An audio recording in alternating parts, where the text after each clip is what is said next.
Hello good morning friends, कैसे हो आप? आई होप आप अच्छे होंगे। और यहाँ पे मैं तैयारी कर रही हूँ बच्चों के टिफ़िन की, क्योंकि मेरे पास फ्रिज में बहुत सारी चीज़ें हैं जो थोड़ी थोड़ी हैं।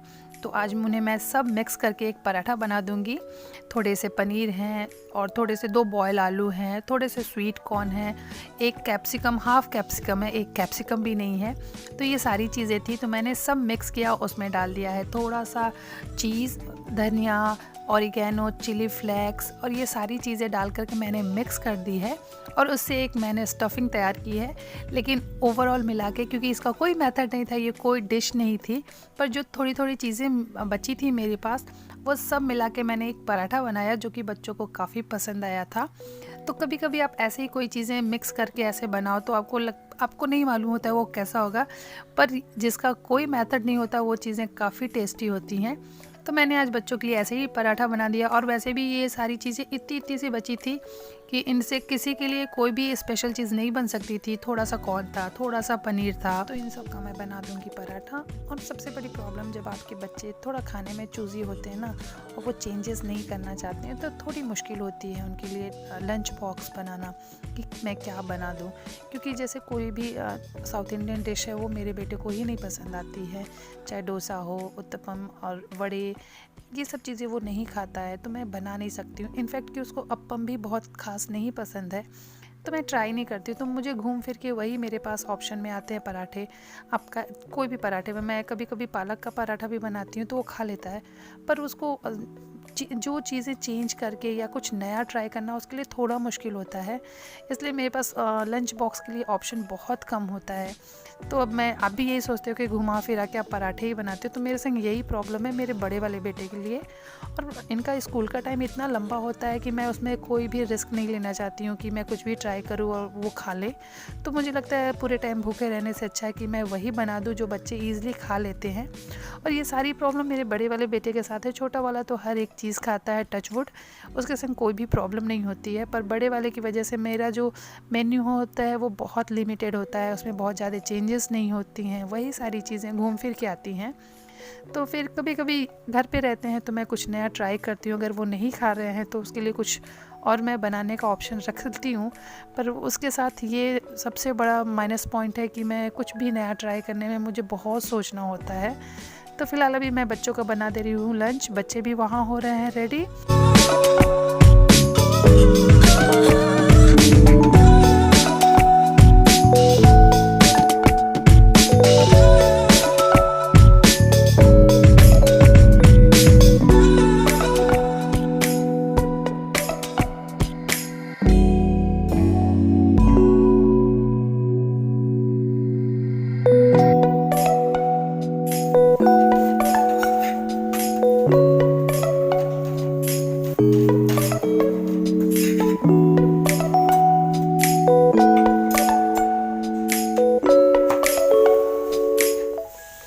और आज मेरे घर में हो गया है नया कांड। ये देखें, मेरे मना करने के बाद भी मैंने सिर्फ अपने हस्बैंड को बोला मुझे अपने बाल को थोड़ा सा ट्रिम करना है, और वो ज़बरदस्ती अपने से ट्रिम कर दिए। मैंने इतना मना किया उसके बाद भी, और ये देखिए कितना कितना मेरा बाल काट दिए हैं। इसके लिए मना करने के बाद भी मेरा बाल काट दिया गया है। और मैं काफ़ी इसके लिए हमारे और उनके बीच में बहस भी हो गया था, क्योंकि मैंने सिर्फ ट्रिम करने को बोला था और वो इतना सारा काट दिए हैं। मैं काफ़ी इसके लिए रो भी रही थी, पर अभी जो हो गया वो बदल नहीं सकते थे। तो फिलहाल उसी के लिए बहस हो रही थी। और मैं कितना मना किया मैंने कि मत काटिए, मैं अपना बाल बाहर से कटा लूँगी, लेकिन वो नहीं, मैं काट दूँगा काट दूँगा। और ये देखिए,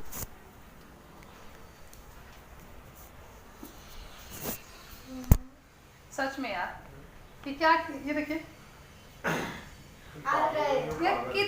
अच्छा एक बात बताइए, आपको कैंची चलाने आती है? बच्चे भी नहीं, हम पूछ आपको कैंची चलाने आती है आपको? हाँ या ना? और आपको बोले थे हम ट्रिम करने के लिए, ट्रिम मतलब इतना काटना था, आप तो पूरा काट दिया यार। और पहली चीज ये कि हम आपको बोले भी नहीं थे। डैडी अच्छे शेप में काटा है लेकिन बहुत छोटा कर दिया। छोटा क्यों ना डैडी? अच्छे शेप में काटा है, अच्छे शेप में और एकदम छोटा कर दिया बेटा। अब डैड, हमें मौका मिला ना कभी, हम तो डैडी का बाल भी ऐसे ही काट देंगे। मेरे को इस चीज का कोई फिक्र नहीं रहता, लेकिन अब बहुत छोटा कर दिए हैं। ये देखिए, ये देखिए, सही में यार कभी मौका मिला ना तो हम आपका बाल भी ऐसे ही काटेंगे। मैं बाल के लिए अच्छा एक चीज, आपको कैंची चलाने आती है? नहीं आती। कैंची चलाने नहीं आती है? तो फिर क्यों बोले थे कि लाओ हम काट दे? मुझे क्या मालूम, मैं ऐसे चलाया, साला ऐसे चला अपने हिसाब से, तो मैं ऐसे ऐसे करके सही चला रहा था, ऊपर चल गया, मुझे क्या मालूम। वो होता ही है, इतना देर से परेशान थी। डैडी बार्बर नहीं है।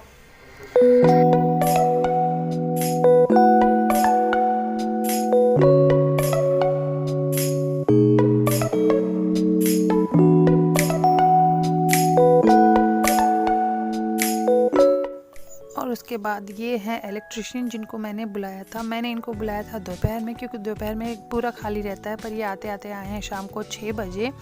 और मुझे थोड़ा सा घर में छोटा छोटा काम था जो इलेक्ट्रिसिटी का, वो काम कराना था। कहीं पे स्विच बोर्ड टूट गए थे तो वो सब, लेकिन उससे ज़्यादा ये जो स्विच है उनको शिफ्ट करना है मुझे इस साइड में, क्योंकि मुझे जिस साइड में ये स्विच है उस साइड में ये पोर्शन पूरा खुला हुआ है और इसको मैं पैक कराऊंगी, जिसकी वजह से ये जो स्विच है ना वो प्रॉब्लम दे रहा है। तो मुझे ये उस साइड शिफ्ट करना है, क्योंकि मैंने पूरे जो ड्रावर लगे हुए हैं ऊपर के साइड में, और ये खुले रहते तो काफ़ी धूल जमती रहती है। सिर्फ यही पोर्शन खुला, बाकी सब में ये देखिए ड्रावर लगे। तो बस इस स्विच को मुझे शिफ्ट कराना था दूसरे साइड में, लेकिन ये काम काफ़ी बढ़ गया था। यहाँ पे काफ़ी गड्ढा वड्ढा भी करना पड़ गया, टाइल्स भी काटना पड़ गया था। मुझे नहीं मालूम था, क्योंकि अंडरग्राउंड वायर भी यहीं से आया हुआ था और मुझे लगा था ये काम ऑलमोस्ट आधे 1 घंटे का होगा, पर ये काम होते होते रात के 9:30-10 बज गए थे और लेट हो रहा था। किचन पूरा पैक हो गया था, तो जिसकी वजह से मेरा डिनर भी नहीं बन पा रहा था। और अभी ये भी खेल के जस्ट आ रहा है और सीधा बाथरूम में भाग गया है। इसका मतलब इसने कुछ ज़रूर कांड किया है।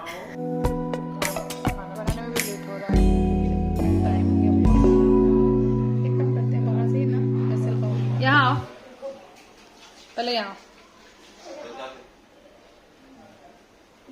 तुम्हारे पैंट में ग्रीस लग गया है। इधर आओ, इधर आओ। क्या ये? यहाँ ये क्या लगा है पूरा? वैसे ही खेल रहा था, छुपा था मैं उसका। ये दिन भर में कम से कम 3 से 4 बार कपड़ा चेंज करता हूँ। ये देखिए, और ग्रीस छूटता नहीं। ये देखिए पूरा पैंट में लग छूट गया। जाता है बेटा ग्रीस नहीं छूटता है। तो तुम्हारे स्कूल आने वाला हूँ, टीचर को बोला डैडी आने वाले हैं। उसका पैर को भी लग गया। पैर देखो, ऐसे ऐसे ये साइड में गाड़ी के अंदर वो देखिए ना पूरा। गाड़ी के अंदर में गया ही नहीं हुआ। कैसे तो लगा? धो अंदर जाके। क्या मालूम। पूरा लादी पे लग रहा है। और ये देखिए फाइनली हो गया। ये स्विच यहाँ पे इन्होंने काट करके हटाया और पूरा वाइट सीमेंट से फिल कर दिया है और इसको वापस ले जाके दूसरे साइड में शिफ्ट कर दिया है। तो अब यहाँ पे पूरा प्लेन हो गया सरफेस। तो अब यहाँ पे मैं कोई भी ड्रावर या शटर लगाऊंगी तो ईजिली हो जाएगा। यही सबसे बड़ी प्रॉब्लम थी और यही मेन काम था और ये बहुत लंबा चला। उसके अलावा घर में छोटे छोटे और भी बहुत सारे काम थे। और ये सीलिंग की जो लाइट थी ये भी जिस दिन से बनी थी उस दिन से जल नहीं रही थी, लेकिन इसका सिर्फ फ्यूज ख़राब था, कोई कनेक्शन में प्रॉब्लम नहीं थी, तो वो भी बनवाया। उसके बाद बेडरूम में जो स्विच बोर्ड था वो टूट गया था, क्योंकि यहाँ पे हम लोगों ने, ये दरवाजे के जस्ट पीछे है और यहाँ पे हम लोगों ने मच्छर वाला ऑल आउट लगाया था और दरवाज़ा जैसे झट बंद किया वो फटाक से टूट गया। तो फिलहाल इसके लिए मैंने कई बार बुलाया इलेक्ट्रिशियन को, पर नहीं आया था। तो अभी यही सारे छोटे छोटे से काम थे। तो फिलहाल इन्होंने ये वाइट सीमेंट लगा के इसको भी पूरा सील कर दिया था, नहीं तो ये हमेशा गिरता रहता था। और जो क्या कहते हैं वॉशिंग मशीन का स्विच बोर्ड था वहाँ पे भी कभी कभी बहुत झटके लगते थे और कभी कभी स्पार्कल होता था और काफ़ी बार उसको चेंज करने के लिए सोचा लेकिन हो नहीं पाता था। तो आज वो भी चेंज किया तो वो बोर्ड ही पूरा ख़राब था, तो वहाँ पे भी नया बोर्ड, ये देखिए यहाँ पे भी हम लोगों ने नया बोर्ड लगवा दिया है। यही ऐसे छोटे छोटे काम थे जो नहीं हो पा रहे थे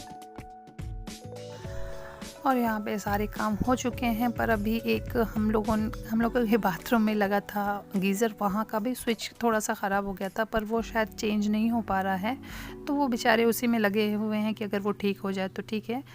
और इन लोगों को जाते जाते रात के बज गए थे 10। और ये देखिए एक छोटा सा काम कराया है और उसकी वजह से घर कितना गंदा हो गया है। जब आप कहीं रहने लगो या कहीं शिफ्ट हो जाओ ना, उसके बाद घर में कोई भी काम कराओ तो वो आपके लिए थोड़ा ज़्यादा ही मुश्किल हो जाता है।